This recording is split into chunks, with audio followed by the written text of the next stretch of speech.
శ్రీమాత్రే నమః. అందరికీ శుభోదయం అండి.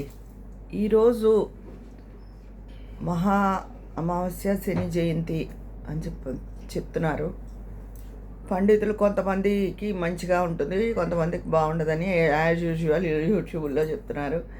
ఎవ్వరూ దేనికి భయపడకండి. ఒక్కటే, ఎవరు మనకి ఏం చెప్పినా జాతకం, ఏ గ్రహాలు బాగాలేదని చెప్పినా ఒకటే దానికి తరుణోపాయం. నేను ఇదివరకు చెప్పాను, ఈశ్వరుని పాదాలు పట్టుకోవడమే. తరచూ శివాలయానికి వెళ్ళడం, లేకపోతే ఇంట్లో ఈశ్వర స్తోత్రాలు చదువుకోవడం, సదా ఆ శివనామం స్మరించుకోవడం. శివుణ్ణి దాటి అధిగమించి ఏ గ్రహాలు ముందుకెళ్ళవు, మనకు ఎటువంటి హాని చేయవు. ఆయన కరుణ మన మీద ఉండేలా చూసుకోవాలి. అంతకుమించి ఇంకా మిగతా భయపడవలసిన అవసరం లేదు. ఇది నా అభిప్రాయం. తర్వాత నేను ఇదివరకు వీడియో చేశాను, తర్వాత వేళాకోళంగా చెప్పాను. నన్ను ఇదే ప్రశ్నలు పదే పదే అడగండి, నేను ఇద్దరు కోడళ్ళ అత్తగారిని, నేను ఏది చెప్పలేను అని కూడా నేను చెప్పాను సరదాగా. అంటే మరి నిజమే కదా, నేనేం చెప్పగలుగుతాను ఆ విషయం మీద. కానీ ఈరోజు చెప్పదలుచుకున్నాను, ఎందుకంటే అది మా పిల్లలకి, మా వాళ్ళకి సంబంధించదు. ఏమో ప్రస్తుత కాలం అయితే ఇలా ఉంది, ముందు ముందు కూడా అంతా బాగుంటుందని అనుకుంటున్నాను. అయితే చాలామంది పెళ్లి చూపుల్లోనే వాళ్ళు వద్దు, అత్తగారు మామగారు ఉంటే ఈ సంబంధం వద్దు అని చెప్పేస్తున్నట్టు. అదే ఆ పెళ్లి కొడుకు నీ తల్లిదండ్రి ఉన్నారా, వాళ్ళు ఉంటే ఈ సంబంధం వద్దు అంటే. అంటే ఒకప్పుడు అత్తగారు హెరాస్మెంట్లు అవి ఉండేవి, అప్పుడు పడిపోయారు అందరూ. ఇప్పుడు లేవు, లేని కాలంలో అడుగుతున్నారు. ఇప్పుడు ఎవరు కూడా వెళ్ళి కొడుకు దగ్గర ఉండి అక్కడ ఏదో పెత్తనమ్మా, ఏదో బాబోయ్ మన బతుకు మనం బతుకుతాము అంటున్నారు. వాళ్ళ పెన్షన్లు పెట్టుకు వాళ్ళు తింటున్నారు. ఆ పెన్షన్లు రాని ఉద్యోగాలు అయితే కొంత డబ్బును సమకూర్చుకుని దాని మీద వడ్డీ తినడము, ఆ డబ్బు కొంచెం కొంచెంగా తీసుకుని వాడడం జరుగుతోంది. వెళ్ళి ఉందామని ఎవరికీ ఉండదు. ఎప్పుడు ఈ ప్రశ్న వస్తుందంటే, భార్యాభర్తలు ఇద్దరు పెద్దవాళ్ళు అయ్యి ఉన్నంతకాలం వాళ్ళిద్దరూ మ్యాక్సిమం లాగిస్తారండి. ఎవరో ఒకరు లేనప్పుడు ఒక్కళ్ళు ఒంటరిగా ఉండలేక పిల్లల్ని ఆశ్రయించవలసి వస్తుంది. మరి ఒకళ్ళు ఉండలేరు కదా ఏ అవసరం వచ్చినా. అలాంటప్పుడు చూడడానికి బాధపడుతున్నారు. అదే వాళ్ళ ఆడపిల్ల తల్లిదండ్రుల గురించి అడిగితే ఇష్టపడడం లేదు. మగ పిల్లాడికి మాత్రం చెప్పేస్తున్నారు, మీ తల్లిదండ్రులు ఉండకూడదు ఇలా అని. అది చాలా తప్పమ్మా. ఎవరైనా సరే నీ తల్లిదండ్రులు ఏందో ఆ పిల్లాడి తల్లిదండ్రులు అంతే. అలాగే నీ పిల్లలు నీకు ఎలా ఎంత ప్రేమగా అనిపిస్తుందో ఆ తల్లిదండ్రికి ఆ కొడుకు మీద అంత ప్రేమగానూ అనిపిస్తుంది. నిజమే కదా, మరి అది వాస్తవమే కదా. ఆ వాస్తవాన్ని గుర్తించి పెద్దవాళ్ళకి ఎవరో ఒకరు ఉన్నప్పుడు వాళ్ళు చూడడం నయం. వాళ్ళు మిమ్మల్ని కాల్చు తినే అత్తగారులు కూడా ఈ రోజుల్లో ఉన్నారు, చాలామంది చెప్తున్నారు. అలాంటి వాళ్ళని దూరంగానే పెట్టండి. కానీ నెమ్మదస్తుల్ని, నిరాశ్రయులు అంటే అక్కడ డబ్బు పరంగా కాదు, ఒక్కళ్ళు ఉండిపోయి ఒక్కళ్ళే ఉన్నారనుకోండి. ఒకళ్ళు డబ్బు కూడా అంత లేకపోతే, కొడుక్కి తగినంత హోదా డబ్బు ఉంటే కొడుకు ₹1 తల్లిదండ్రులకు పెట్టినంత మాత్రాన తప్పేమీ లేదు. ఆ తల్లిదండ్రులు పెంచి పెద్ద చేస్తేనే కదా ఈ హోదాకి వచ్చాడు ఆ కొడుకు.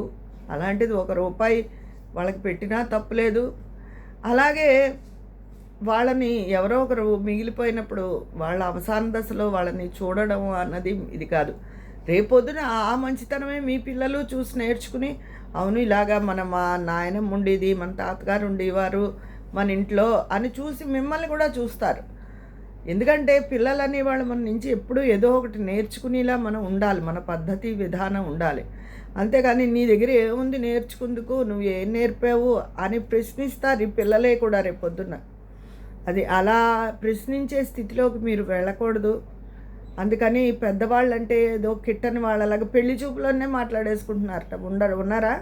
అయితే నో. అలా ముందే అన్నీ మానేసుకుని అందరూ పెళ్ళిళ్ళు లేకుండా అలా ఉండిపోతారా? ఓ పక్కన దేశమేమో హిందూ పాపులారిటీ తగ్గిపోతుంది, హిందువులు ఎక్కువ మంది పిల్లల్ని కనండి, ఇద్దరిని కనండి, ముగ్గురిని కనండి అని చెప్తుంటే పెళ్ళిళ్ళే చేసుకోకుండా ఉండిపోతారా? అలా ఒంటరి జీవితం కూడా ఒక వయసు వచ్చాక చాలా చికాకును కలిగిస్తుంది. అలా ఒంటరిగా కూడా ఉండిపోకండి, ఏదో అత్తగారు మామగారు ఉంటారని భయపడిపోయి. అది. అంతేగాని ఒకవేళ వాళ్ళని చూడవలసి వస్తే కూడా సహృదయంతో చూడండి. మీ మంచే మీకు మంచిని తిరిగి అందేలా చేస్తుంది. మీ పిల్లలు కూడా మిమ్మల్ని చక్కగా చూసుకుంటారు. ఒక కుటుంబ పద్ధతిని బట్టే అదంతా నడుస్తుంది. వంశం అంతా కూడా మన ఇంటి పద్ధతి ఇది అన్నది నేర్చుకుంటారు పిల్లలు. అది మీకు రేపొద్దున ఉపయోగపడుతుంది కదా.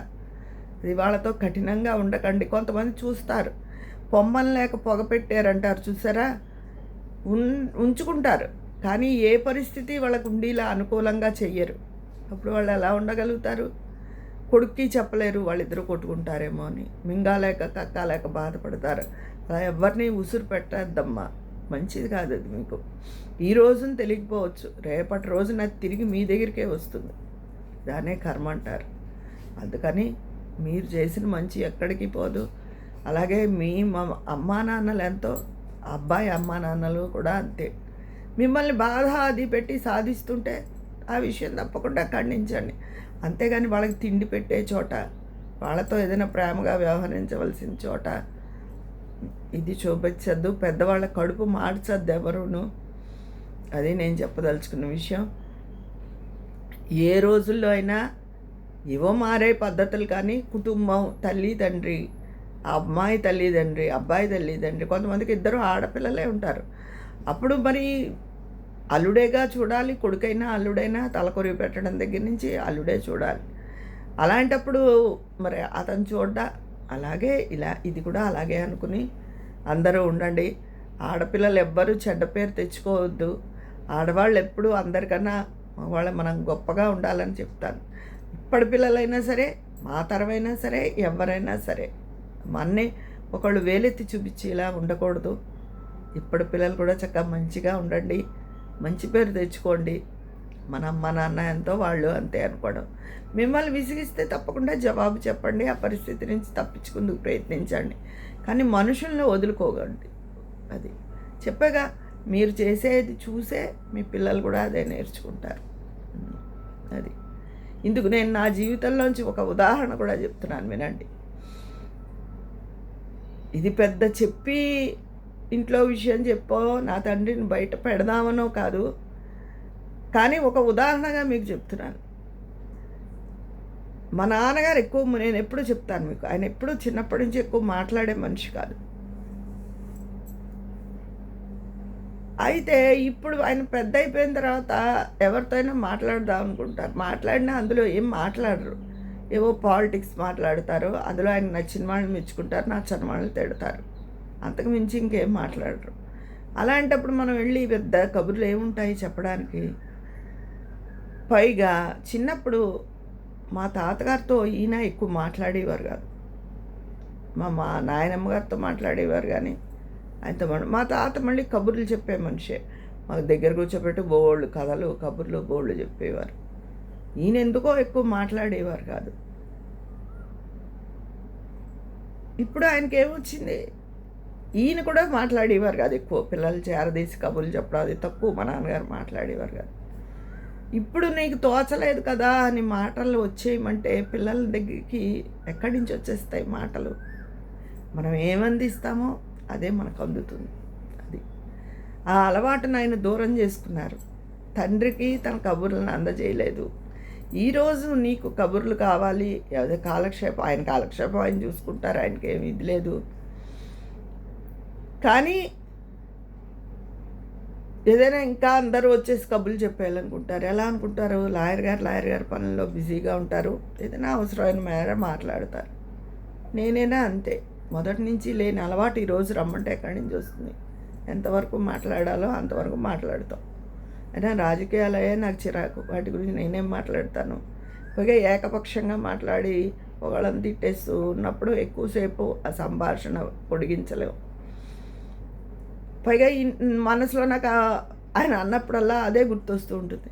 తాతతో ఈయన ఎక్కువ మాట్లాడేశారా, ఈయన ఆశిస్తారు అనుకుంటూ ఉంటాను. అలాగే మీ పిల్లలు అనుకుంటారు. మీ పిల్లలు గమనిస్తారు అన్నీ. పిల్లలు మీ అత్తగారు మామగారితో ఇదిగా ఉంటే వాళ్ళు రేపొద్దున మీతో ఇది ఉంటారు. అది మర్చిపోకండి. మీ మేలు కోసమే, మీ మంచి కోసమే కూడా చెప్తున్నాను. మీ తల్లిదండ్రి వేరు, అబ్బాయి తల్లిదండ్రి వేరు కాదు, అందరూ ఒకటే. అల్లుళ్ళైనా సరే మీ దగ్గర అత్తగారు మామగారు ఇద్దరు ఆడపిల్లలై చూడవలసి వస్తే వాళ్ళతో చక్కగా మంచిగా ఉండండి. ఎవరు పొగరుమోత్తరంగా ఉండద్దు పెద్దవాళ్ళతో. మిమ్మల్ని ఏడిపించుకు తింటే మాత్రం చక్కటి సమాధానం చెప్పి ఆ పరిస్థితి నుంచి తప్పించుకోండి. ఎవరి చేత మాటలు పడమని ఎవ్వరూ చెప్పరు, నేను అసలు చెప్పను. అది అందుకని పెద్దవాళ్ళని అర్థం చేసుకోండి. ఇప్పుడు ముసలి వాళ్ళ కడుపు మాత్రం మార్చకండి. ఇప్పుడు వాళ్ళకి ఏం కావాలో, వాళ్ళు ఏది తింటారో అది మాత్రం చక్కగా పెట్టేటప్పుడు మొహం మార్చుకు పెట్టడం, కానీ కంచం ఇలా పెట్టేసి అలా పెడతారు. అది చాలా తప్పు.